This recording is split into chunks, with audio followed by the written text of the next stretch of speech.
এতগুলো মুরগির ডিম সবগুলো হয়ে গেছে নষ্ট। সকাল সকাল আমার একটাই কাজ, ইনকিউবেটর চেক করে দেখি আরও কয়েকটা মুরগির বাচ্চা হয়েছে। তো মুরগির বাচ্চাগুলোর মধ্যে যেগুলো একটু স্টেবল আছে ওগুলোকে নিয়ে গিয়ে বাকি বাচ্চাগুলোর সাথে ফার্মে ছেড়ে দিলাম। কতটা কিউট তাই না? এরপর বাকি ডিম পাড়া মুরগিগুলোকে খেতে দিলাম।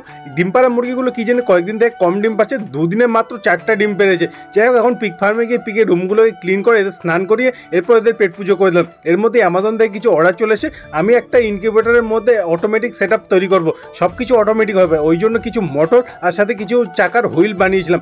এখন এর সেট আপ তো বানাতে হবে, তো ওই জন্য চলে গেলাম সোজা কাঠমিলে গিয়ে কিছু মাপজোক দিয়ে অর্ডার দিয়ে এখন কাঠ কেটে নিয়ে এসে ভ্যানে করে নিয়ে এসে এখন রোদে শুকাতে দিলাম, দুদিনে শুকিয়ে যাবে। এরপর প্লাইয়ের দোকানে চলে গিয়ে 2x2 এর দুটো প্লাইবোর্ড নিয়ে চলে আসলাম। এর মধ্যে এখন ডিমের ট্রে বানানো হবে, এর মধ্যে ডিম থাকবে। যাই হোক, এখন পুরোনো যে ডিমগুলো আছে ওগুলো তো নষ্ট হয়ে গেছে, এগুলোর থেকে আর বাচ্চা বেরোবে না, তো এগুলোকে নিয়ে গিয়ে পুকুরে ছেড়ে দিলাম যাতে মাছ খেতে পারে। এরপর সকালে যে ডিমগুলোকে বের করে নিয়ে এসি, এখন এগুলোকে সেট আপ করতে হবে ইনকিউবেটরের মধ্যে, তো ওই জন্য মার্কিং করে এখন ইনকিউবেটর সেট আপ করে দিলাম। এর থেকে বাচ্চা বেরোবে 21 দিন পর।